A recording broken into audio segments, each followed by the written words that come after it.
évidemment, nous saisissons cette opportunité pour que le dimanche 11 et 18, nous puissions faire, nous, ici, des cultes adaptés. Comme nous avons fait à Pâques, comme nous faisons à Noël. C'est des cultes particulièrement accessibles où nous pouvons inviter amis, proches, familles, collègues de travail, dans le but qu'ils puissent peut-être découvrir pour la première fois la foi, le message de l'Évangile. Donc on peut se préparer dès maintenant, dans les prochaines semaines, peut-être à inviter des amis, des collègues de travail, à la fois, on vous le communiquera en temps et en heure, les différentes activités que la pastorale organise, mais également pour le dimanche 11 et le dimanche 18 juin. Les responsables de l'Église qui connaissent toute cette préparation, nous sommes remplis d'assurance et nous avons beaucoup d'enthousiasme de cette armada qui approche. Le but de l'armada, pour tout le monde, c'est juste les bateaux, mais pour nous, on veut que ça soit bien plus. On veut saisir cette opportunité pour qu'il y ait une brèche dans le cœur de ceux et celles qui ne connaissent pas encore Christ. On veut saisir cette opportunité pour leur faire découvrir tous les bienfaits de la foi dans leur vie. On veut leur faire découvrir Christ et on ne veut pas passer à côté de cette opportunité.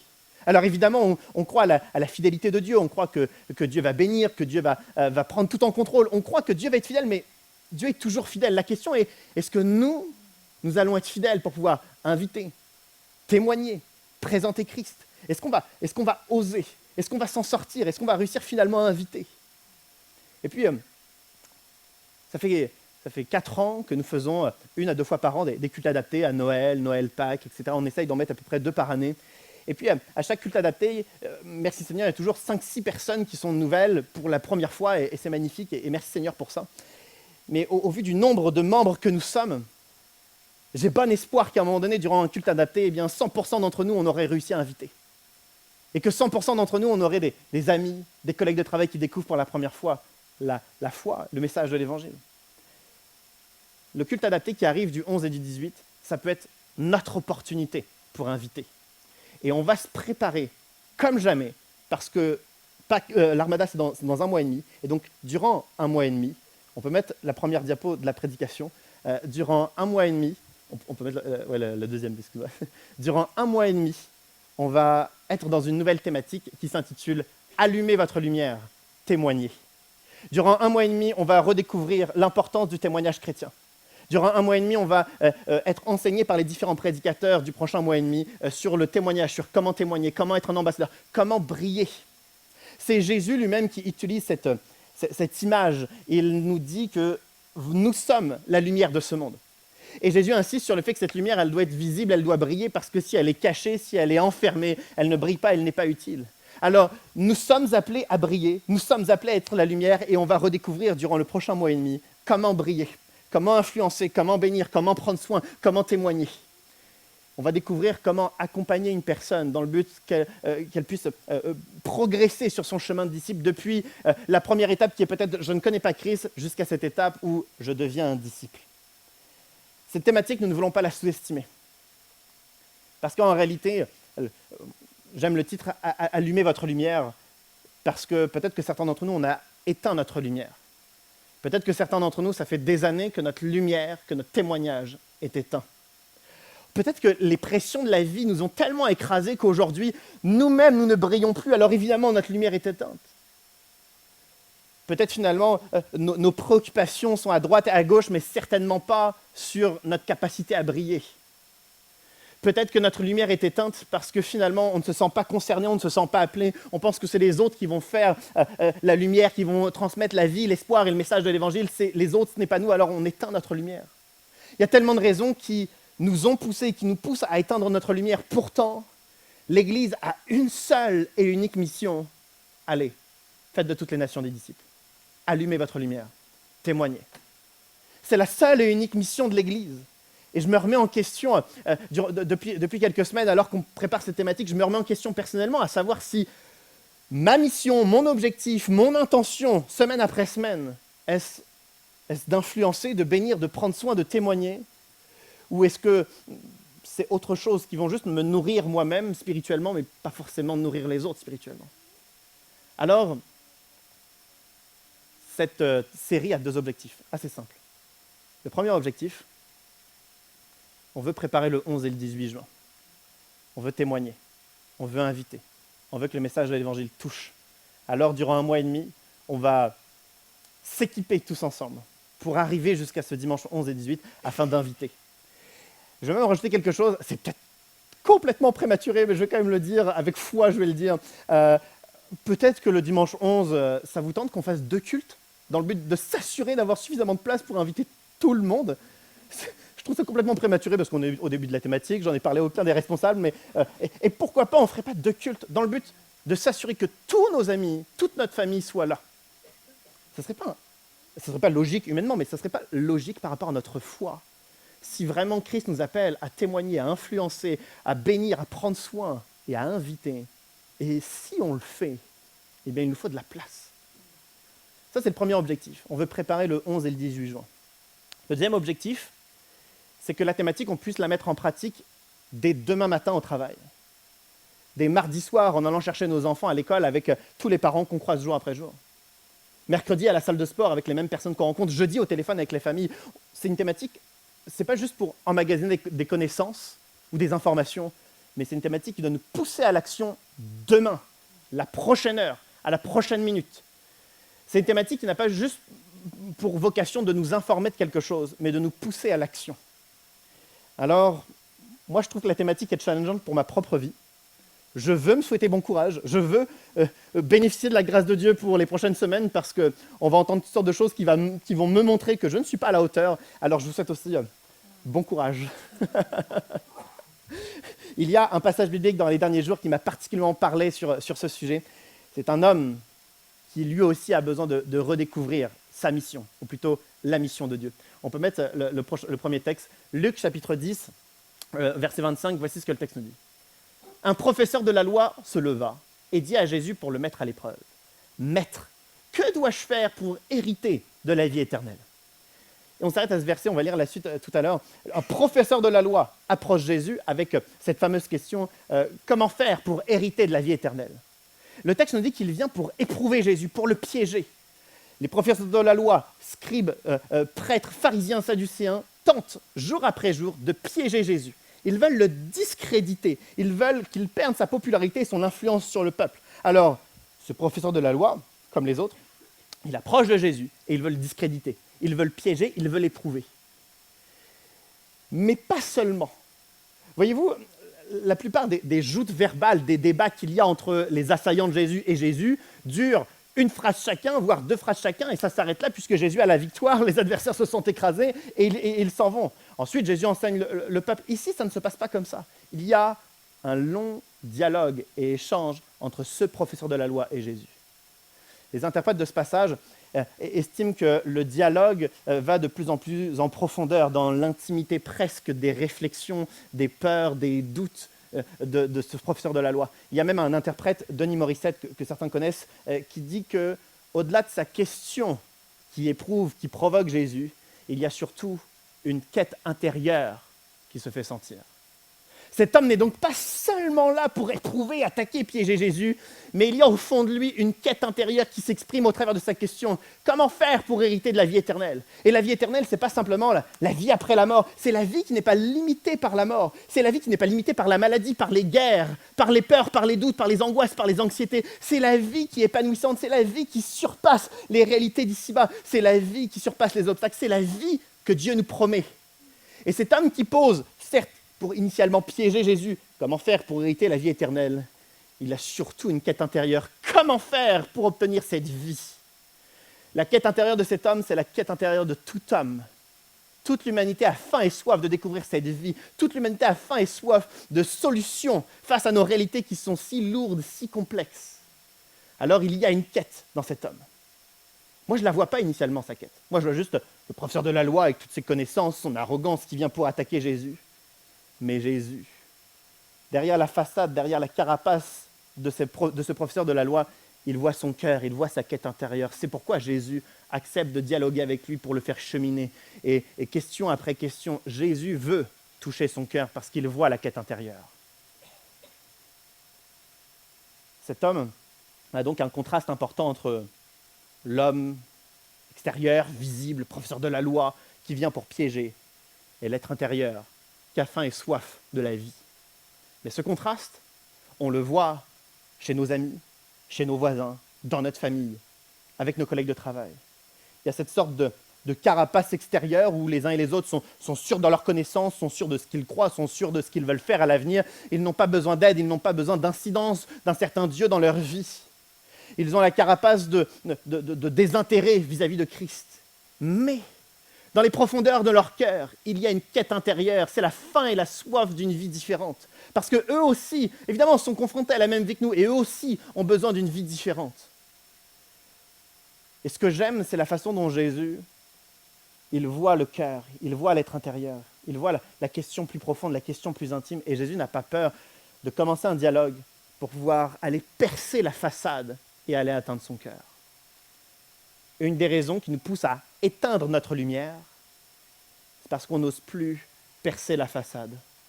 On ne croit plus qu'il y a un cœur, on ne croit plus qu'une œuvre est encore possible. On voit nos amis, collègues de travail qui ne sont pas intéressés par Christ, on laisse tomber.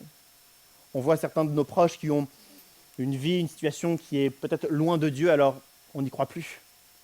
Et finalement, on prend de la distance avec notre témoignage. Finalement, on a éteint notre lumière, on n'y croit plus, on ne témoigne plus, on ne parle plus de Christ parce qu'ils paraissent durs, ils paraissent loin de Dieu. Alors on baisse les bras.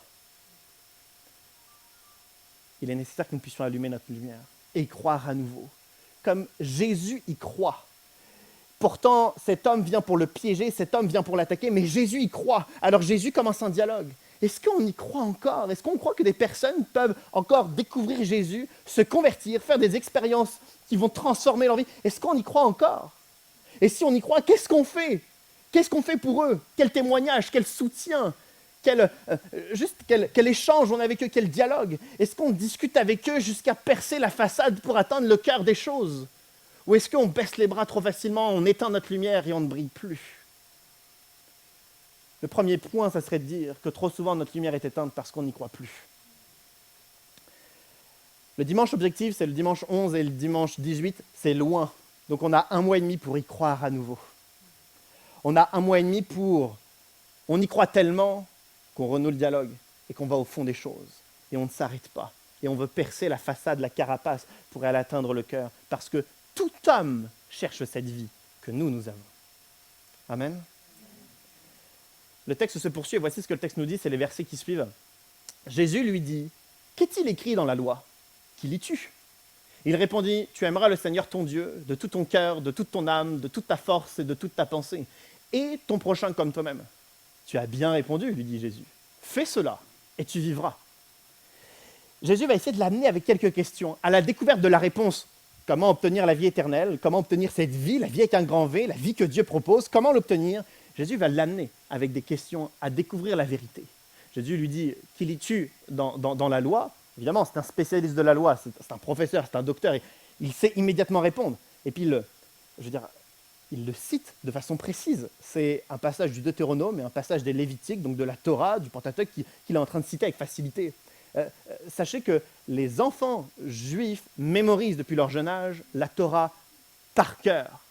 Les prêtres ont une telle proximité avec la Torah que sur leur pectoral, ils écrivent sur papier différents versets de la Torah pour les porter sur eux-mêmes parce que la Torah est importante, donc on la porte. Et ce professeur, quand on l'interroge sur la loi, immédiatement, il est capable de citer les versets les plus fondamentaux de la Torah. Tu aimeras ton prochain comme toi-même, et puis tu aimeras ton Dieu de tout ton cœur, de toute ton âme, de toute ta force, de toute ta pensée. Il le cite parce qu'il les connaît, c'est une évidence, il le maîtrise. Et alors Jésus lui répond, tu as bien répondu, fais cela et tu vivras.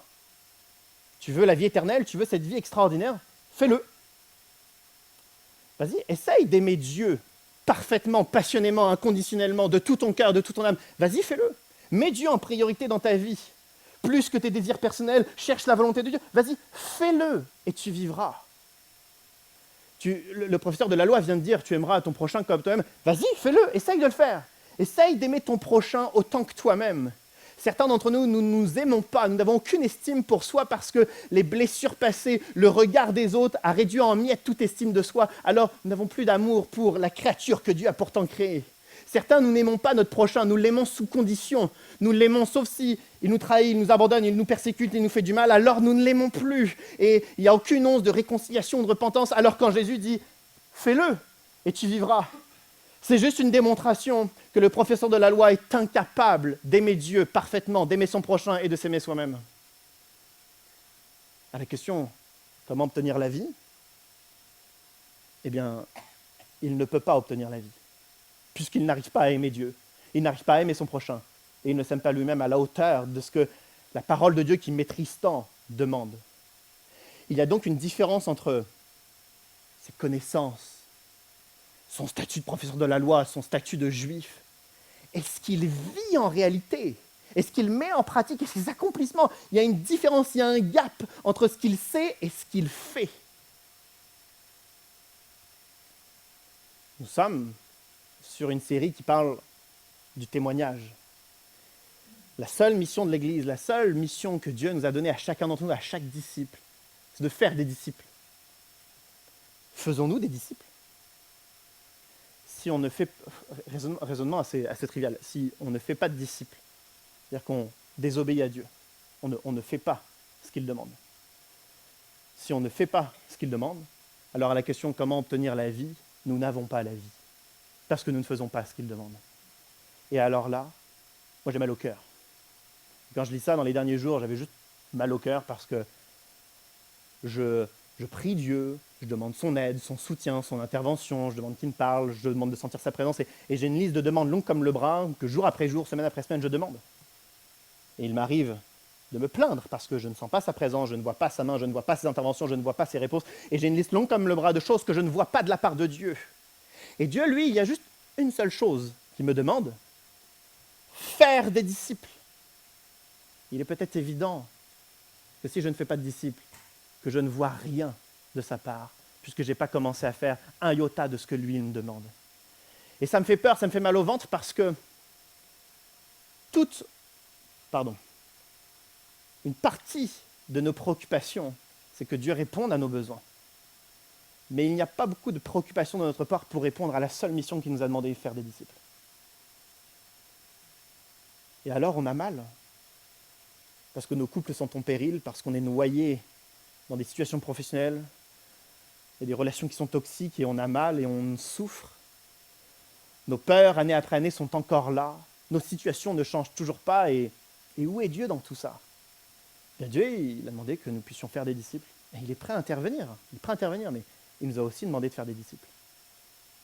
Il y a pour moi un passage que j'ai redécouvert il y a quelques années et qui a changé ma perception de l'action de Dieu et de la grâce, et que j'ai déjà plusieurs fois partagé ici. C'est Paul dans le livre des Romains qui dit à un moment donné, « Persisterons-nous dans le péché pour que la grâce surabonde?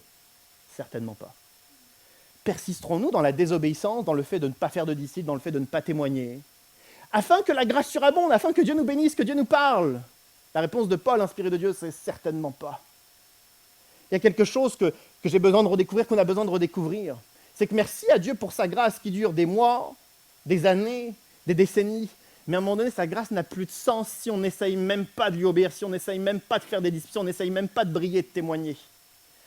Notre raisonnement doit être maintenant inverse. On doit commencer à le suivre, on doit commencer à lui obéir.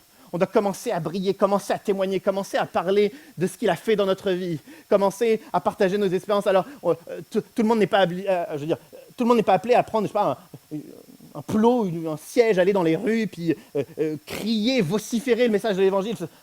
C'est pas ça, mais juste de briller, juste de transmettre la vie et l'espoir autour de nous. Et en suivant de cette façon Jésus, nous bénéficions alors d'une faveur particulière.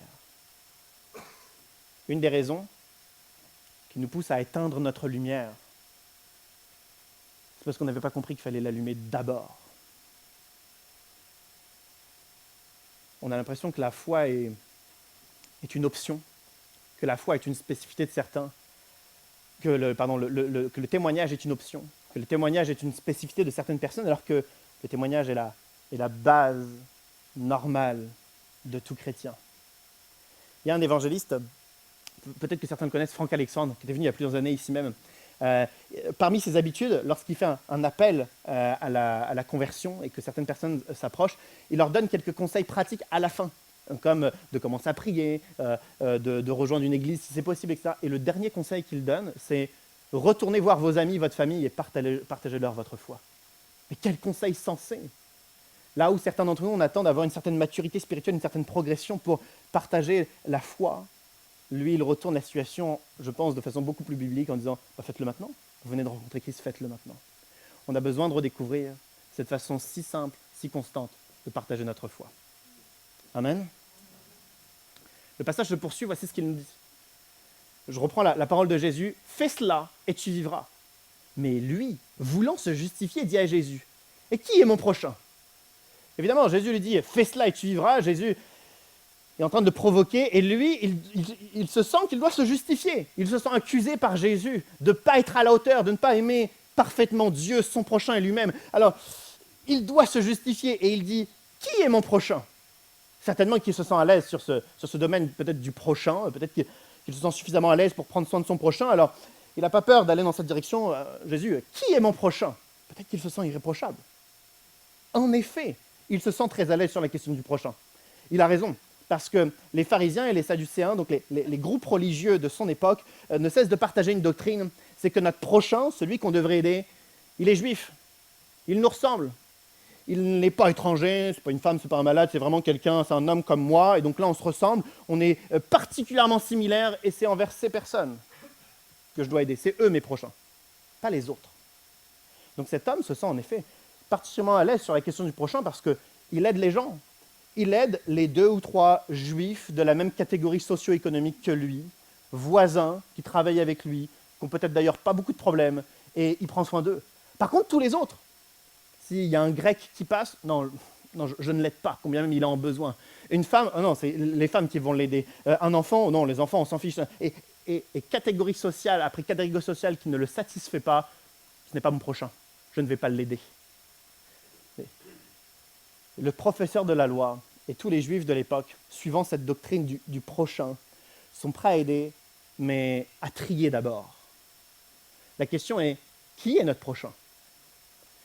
Est-ce que notre prochain, c'est une personne qui nous ressemble forcément, socialement, économiquement, religieusement, dans les valeurs, dans l'éducation, dans la couleur de peau, ou est-ce que notre prochain, c'est juste la prochaine personne en besoin qui est face à nous?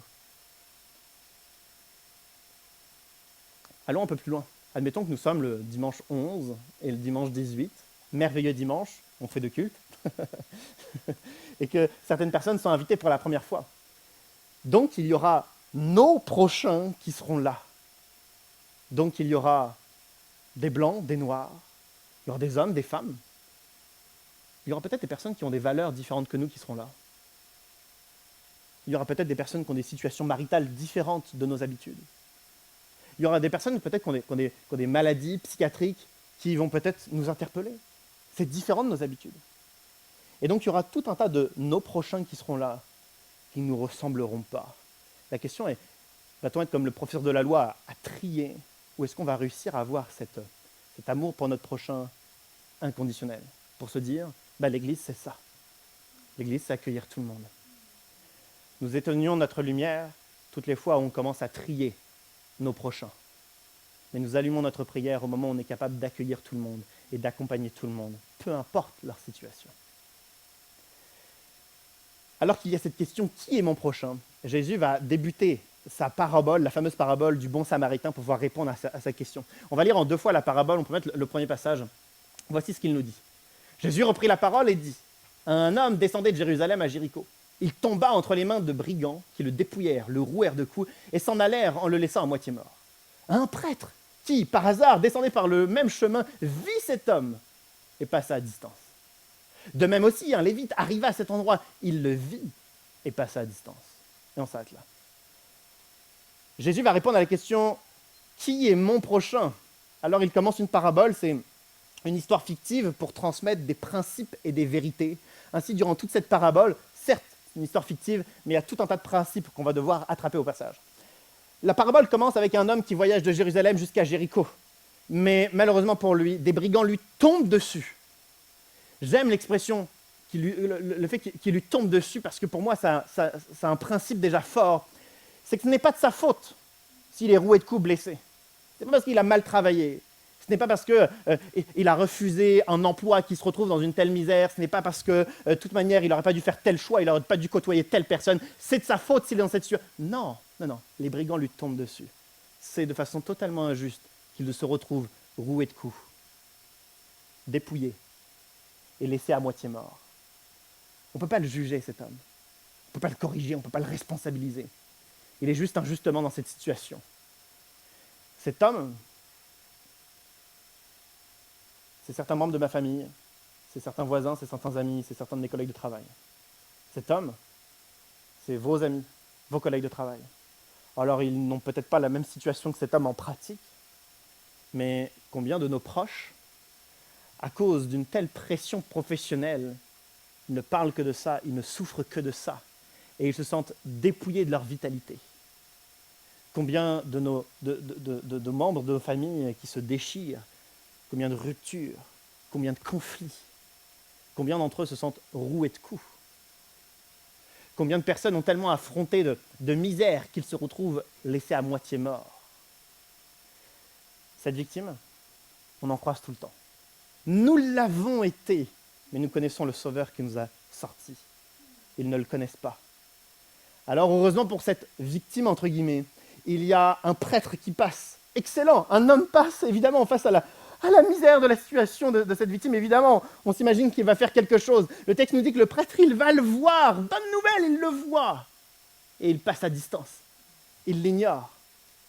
Comment est-ce que quelqu'un peut voir la misère, voir la souffrance, et puis finalement passer à distance? Les prêtres à l'époque ont pour leitmotiv de se garder pur. Je ne fréquente pas tous les lieux parce que je me garde pur. Je ne parle pas à tout le monde parce que je me garde pur. Je ne touche pas à n'importe quoi pour me garder pur. Mes vêtements doivent rester d'un blanc immaculé particulier pour me garder pur. Je fais des belles prières à haute voix pour que tout le monde entende que je suis bel et bien pur. Je fais plein de choses pour que tout le monde voit ma belle pureté. Par contre, ils ne travaillent pas beaucoup sur la pureté de leur cœur, mais en tout cas d'apparence. Qu'est-ce qu'ils étaient purs? Et alors, évidemment, le prêtre, dans cette tentative de conserver sa pureté, il le voit, cet homme. Mais il ne va pas le toucher, évidemment. Peut-être que cet homme a du sang sur lui. Ses vêtements, ils vont être tachés. On ne va pas tacher les vêtements. Ça se trouve, il va faire une office dans quelques instants. On ne va pas tacher ses vêtements. Et puis, s'il touche un cadavre, l'odeur, et puis même pour des questions spirituelles, il va perdre sa pureté. Alors, lui, il est un homme consacré. Ce n'est pas sa fonction de prendre soin d'une personne comme ça. Alors, on passe à côté, eh bien, quelqu'un d'autre qui va faire quelque chose. Si Jésus parle de ce prêtre, c'est pour que toute la foule se sente un minimum concernée, pour que nous aussi, nous puissions découvrir si nous sommes comme ce prêtre ou non. On trouve le prêtre choquant dans son inaction, mais quelquefois, on est tellement focalisé sur nourrir notre propre spiritualité. On est tellement focalisé sur ce que moi je sais faire, ça c'est mon appel, c'est ma consécration, moi c'est mes actions, moi je suis doué dans telle compétence. Je ne peux pas aider la personne qui est là. On a l'impression qu'il faut un appel particulier. On a l'impression qu'il faut que quelqu'un ait une compétence particulière. Alors que normalement sur cette scène, tout le monde est censé s'arrêter. Tout le monde est censé prendre soin. Lorsque le prêtre s'en va, qu'est-ce que ça veut dire? Il laisse son prochain à quelqu'un d'autre. Mais c'est son prochain. Donc normalement, il n'y a personne d'autre pour s'en occuper, si ce n'est lui. Et quelquefois, on a certains de nos proches, c'est notre prochain. Mais on ne se sent pas appelé. On est trop timide. On ne sait pas quoi dire. On ne connaît pas la Bible par cœur sur le bout des doigts. On ne sait pas quelles questions ils vont poser et quelles réponses on pourrait offrir. On ne sait pas si l'Église serait prête à accueillir. Et finalement, on a un paquet d'obstacles qui nous empêchent d'agir. J'aimerais dire que notre prochain, c'est le nôtre. Et il n'y a personne de plus qualifié, compétent, qui pourrait intervenir, si ce n'est nous. Il arrive que nous éteignions notre lumière parce qu'on donne notre prochain à quelqu'un d'autre. Allumons notre lumière et prenons soin de notre prochain. Ensuite, c'est un lévite qui passe. Quelle chance, entre guillemets, et là, cet homme, cette victime, parce qu'il y a une deuxième personne qui passe. Et donc, il a la possibilité d'avoir un deuxième prochain, entre guillemets. Et le lévite, il arrive, il le voit, et lui aussi, il passe à côté. Scène tout aussi choquante. Comment ça? C'est incompréhensible. Un lévite, ça fait des siècles et des siècles que sa tribu est consacrée au temple, au service, à l'organisation du temple. Ils sont musiciens, ils sont scribes, ils accompagnent les prêtres, ils ont toutes sortes de fonctions dans le temple pour l'exercice du culte. Et cet homme qui, donc depuis des siècles et des siècles, comme je veux dire, sa tribu depuis des siècles et des siècles, ils sont rattachés au temple. Quand on pense au temple, on pense en Lévite. Quand on pense en Lévite, on pense au temple. Cet homme-là, qui est censé porter des valeurs, porter le temple, porter le cœur du temple, porter la présence de Dieu, lorsqu'il voit cet homme blessé, il s'en va. C'est un spécialiste, un professionnel de l'organisation du culte. Et lorsque c'est le moment de prendre soin de son prochain, il n'y a plus personne. La question est, je ne parle pas d'une personne en particulier, mais peut-être de nous tous, de notre collectif, notre assemblée, notre Église. Sommes-nous des professionnels des services de l'Église? Ou sommes-nous des personnes en mission prêtes à prendre soin de notre prochain?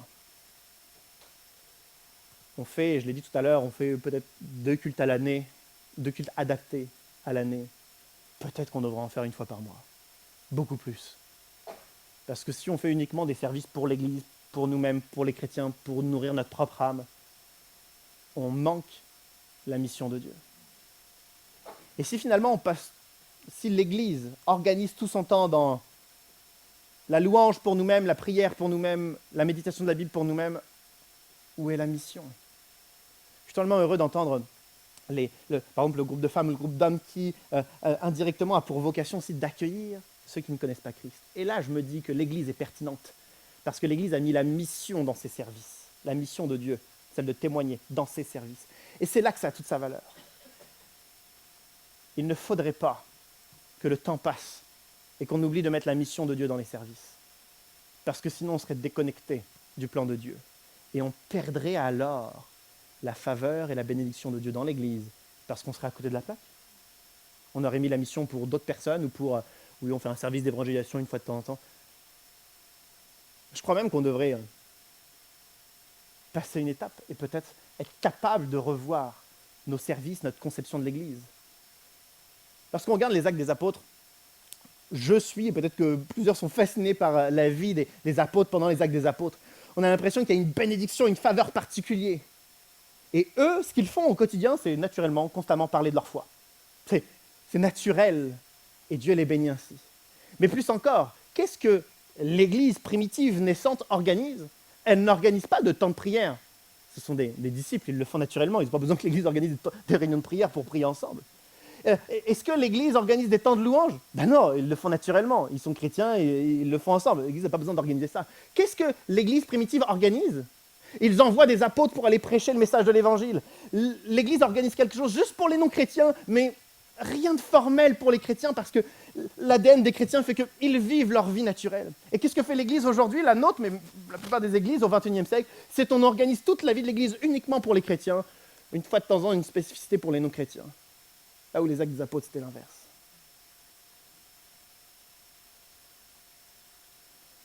Le Lévite est un pro de l'organisation des services du temple, mais il a perdu la mission, il a perdu le cœur, il a perdu l'amour pour son prochain. Ce serait peut-être une belle réflexion pour les responsables de l'Église, mais même pour chacun d'entre nous. Sommes-nous capables de changer la situation et de passer plus de temps, je parle de temps formel, des temps d'organisation, des temps de service officiel, peut-être plus de temps pour nourrir les autres ou pour nous nourrir nous-mêmes, parce que nous sommes censés spontanément nous nourrir ensemble les uns les autres. On va lire le dernier passage, voici ce que le texte nous dit. Mais un Samaritain qui voyageait arriva près de lui et fut rempli de compassion lorsqu'il le vit. Il s'approcha et banda ses plaies en y versant de l'huile et du vin. Puis il le mit sur sa propre monture, le conduisit dans une auberge et prit soin de lui. Le lendemain, à son départ, il sortit 2 pièces d'argent, les donna à l'aubergiste et dit « Prends soin de lui, et ce que tu dépenseras en plus, je te le rendrai à mon retour. » Un Samaritain arrive et il voit, comme le prêtre, comme le lévite, il voit la victime. Mais lui, alors qu'il le voit, il a une réaction. Et toute la démarche que Jésus décrit, c'est une démarche qui inspire tous ceux en formation de relations d'aide, tous ceux qui font des soins pastoraux, parce que ce que le Samaritain s'apprête à faire, c'est une perle de sagesse. Pour moi, pour chacun d'entre nous. Alors qu'on s'apprête à regarder en détail, très rapidement, mais en détail tout de même, la démarche de ce que le Samaritain fait, il faut qu'on se dise que ce n'est pas quelqu'un d'autre qui va faire cette démarche pour quelqu'un d'autre, c'est la démarche que nous devons faire pour un ami, pour un collègue de travail. Alors, on peut mettre donc 2 diapos plus loin la liste. Okay. Premièrement, le Samaritain, il le voit. est-ce que nous fermons les yeux ou est-ce que nous avons les yeux ouverts? Est-ce que nous avons les yeux ouverts sur ce que les uns et les autres vivent, sur ce qu'ils nous disent, sur ce par quoi ils traversent, sur ce qu'ils ressentent? Est-ce qu'on ouvre les yeux? Est-ce que nous sommes attentifs aux autres? Ou est-ce qu'on est à 9h30 au boulot, on ne parle à personne, on ressort à 17h et on n'a pas brillé un seul instant parce qu'on a couru? Il faut ouvrir les yeux pour voir. Deuxième étape, il s'émeut. Le texte nous dit que lorsqu'il le vit, il est ému de compassion. C'est-à-dire que ce n'est pas juste qu'il le voit, il se détourne comme le lévite et le prêtre, mais il est ému de compassion. La compassion, c'est la capacité à comprendre l'autre, à comprendre ce qu'il vit, à comprendre ce qu'il ressent. C'est tellement précieux parce que ça va être le moteur de toute chose. On n'est pas là pour avoir de la distance et à le juger. Tu es dans cette situation parce que tu aurais dû faire ci, tu aurais dû faire ça, tu as parlé à telle personne, tu n'aurais pas dû faire ça. Non, il le voit et sans aucun jugement, il est rempli de compassion. Troisième étape, il agit. Et là, je trouve que c'est peut-être une des étapes les plus charnières parce que voir et avoir de la compassion, la plupart d'entre nous, on l'a. Mais il agit. C'est-à-dire qu'il ne s'arrête pas à la compassion. Ah, c'est triste la situation que tu as, bah, bon courage, une tape dans l'épaule et on s'en va. Ou est-ce que c'est triste ta situation? On va prier ensemble, on va se battre ensemble, on va réfléchir ensemble, on va travailler ensemble, on va trouver des accompagneurs de qualité. Il est ému de compassion, mais il agit. Il y a une réaction. Certains de nos collègues de travail, nos amis, parce que ça m'arrive, parce que ça vous arrive, ils nous partagent des situations qui sont tristes, qui sont dures. Ils sont perdus dans l'éducation avec leurs enfants, ils sont perdus dans les choix qu'ils font. Ils sont perdus dans la société qui, à leurs yeux, paraît de plus en plus chaotique. Il y a tellement de personnes autour de nous qui sont perdues. Est-ce qu'on dit simplement que la situation est triste ou est-ce qu'on va au-delà et on propose une action pour eux? Agissons-nous pour les autres ou pas? Le fameux Denis Morissette que j'ai cité tout à l'heure disait que si on a la compassion sans l'action, ça ne répond jamais à un problème. Alors on peut être rempli de compassion durant toute notre vie, ça ne résout rien si on ne passe pas à l'action. Avant-dernière étape, il s'approche. Il s'approche. Il est blessé, mais il s'approche d'un peu plus près parce que ce n'est pas quand on a de la distance qu'on est capable d'analyser la situation, de voir ce qu'il a besoin. Alors on peut agir de loin, mais ce n'est pas pertinent, on va manquer la cible. On est obligé de s'approcher, d'avoir un face-à-face, d'avoir un dialogue un peu plus profond pour aller découvrir ce qu'il y a et quel est le fond du problème. Et de quoi as-tu besoin et de quoi as-tu peur? Et quel a été ton passé? Et qu'est-ce que tu imagines de l'avenir? Avoir une relation de proximité est nécessaire pour pouvoir être pertinent. Dernière étape, il va pourvoir. Sur lui, il a des bandages, de l'huile, du vin pour soigner. Il a une monture pour le porter. Il a de l'argent pour payer l'aubergiste. Il a toutes les ressources nécessaires et il va justement les mettre pour répondre aux besoins. Pour moi, c'est fort de tellement de vérité. Parce que si je n'ai pas de bandage, pas d'huile, pas de vin, bah, vaut mieux que j'accompagne en partie la personne, mais que je l'amène vers la personne qui a les bandages, l'huile et le vin. À une époque, dans les églises, il était tabou d'oser parler à un psychologue ou un psychiatre. Il était même tabou dans certains milieux même d'aller chez le médecin. C'est quand même fou. Mais peut-être qu'il y a des personnes qui ont des ressources que nous n'avons pas. Alors, cet homme, le Samaritain, a été pertinent parce qu'il avait les ressources et parce qu'il a pourvu. Certains d'entre nous, une de nos ressources, c'est d'être capable d'écouter. Une de nos ressources, ça va être capable de prier. Une de nos ressources, ça va être capable d'accompagner sur un chemin de disciple. Une de nos ressources, ça va être capable d'expliquer certains passages de la Bible. Une de notre ressources, ça va être d'être particulièrement sociable. Eh bien, cette ressource, il faut pourvoir, il faut la donner, il faut la mettre en pratique, il faut la mettre en application. Toute cette démarche, c'est une démarche que nous devons mettre en place pour nos amis, pour nos familles. Et il y a un tout dernier point que j'aimerais aborder afin que ce soit terminé. Je demande à l'équipe de louange de s'approcher. Il y a un tout dernier point. Et là, ce point, j'ai du mal à le comprendre. Pour être tout à fait honnête avec vous, j'ai passé des heures et des heures hier à essayer de le tourner dans tous les sens. Je ne le comprends pas parce que la vérité que je comprends, elle me fait beaucoup trop mal. Donc j'essaye de tourner la vérité dans tous les sens pour qu'elle fasse moins mal, mais elle me fait mal quand même. Alors comme je n'ai pas réussi à l'analyser autrement, je vais vous la dire comme je la comprends. La question initiale de ce passage, c'est comment faire pour hériter de la vie éternelle? Vous vous rappelez, c'est le professeur de la loi qui pose cette question. Comment faire pour hériter de la vie éternelle? quand on termine la parabole, qui est-ce que, avec notre propre analyse, qui pourrait être sauvé? Est-ce que c'est le Lévite? Est-ce que c'est le prêtre? Bon, absolument pas, ils font n'importe quoi. C'est évidemment le Samaritain. Ce qu'il faut foncièrement pour les Juifs, donc les auditeurs de la parabole de Jésus, ce sont les Juifs qui sont censés être sauvés, pas les Samaritains. Avec la parabole de Jésus, c'est comme si Jésus disait que celui qui était sauvé, ce n'était pas celui qui portait le statut de Juif, de chrétien, c'était celui qui manifestait l'amour pour son prochain. Pas celui qui était un peu plus béni, non, celui qui est sauvé. Alors là, j'ai beau tourner cette vérité dans tous les sens. Notre salut est par la grâce de Dieu, merci Seigneur. Mais la grâce devrait nous pousser à prendre soin de notre prochain. Et Jésus est en train de bouleverser, choquer le système religieux à l'époque en disant « Ah, vous pensez être sauvés, vous pensez que vous allez hériter la vie éternelle comme le fondement de cette question, vous pensez que vous avez acquis quelque chose.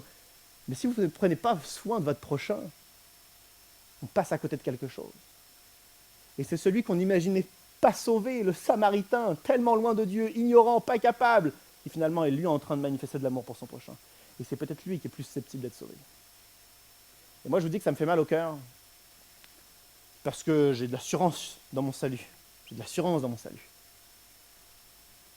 Mais je ne suis pas sûr de prendre soin de mon prochain si souvent que ça. Avec autant d'intentionnalité, avec autant de ressources. Je ne veux pas remettre en question mon salut, parce que ça me ferait trop peur. Ce n'est pas du tout une question que j'ai envie d'aborder.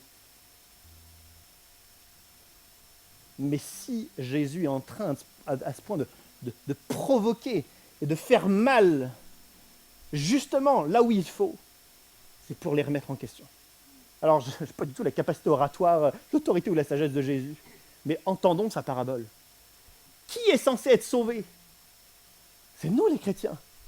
Mais si on ne manifeste pas un instant de l'amour pour notre prochain, si on ne commence pas à faire des disciples, si on ne commence pas à témoigner, si on ne commence pas à briller, pas sûr que les choses qu'on croit avoir acquises soient vraiment acquises.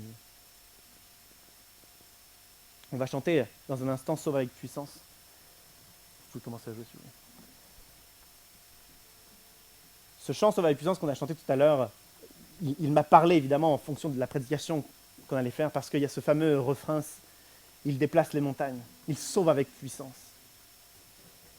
J'ai listé plein de petites raisons qui nous poussent à éteindre nos lumières, parce qu'on n'y croit plus, parce que la mission ne fait plus partie de notre ADN, parce qu'on se préoccupe peut-être plus de soi-même et pas assez des autres, et c'est tout un tas de raisons qui nous poussent à éteindre nos lumières. Mais ce chant « Sauve avec puissance » nous rappelle que Dieu est capable de sauver avec puissance et de déplacer les montagnes de ceux qui étaient peut-être ancrés dans une ignorance de Christ. Eh bien, c'est une montagne qui peut être déplacée. Et ce chant, qu'on s'apprête à chanter, que je vais chanter là où je suis, je ne veux pas juste le chanter pour moi, mais je veux le chanter pour toutes les personnes que je vais tenter d'inviter pour le 11 et le 18. On ne va pas le chanter pour nous. Dieu, il a déjà déplacé un paquet de montagnes pour nous. Merci pour sa grâce, vraiment, merci pour la grâce. Nos propres montagnes, on va les mettre de côté pour présenter les montagnes de nos amis, de nos collègues de travail, de nos familles. On va présenter leurs montagnes.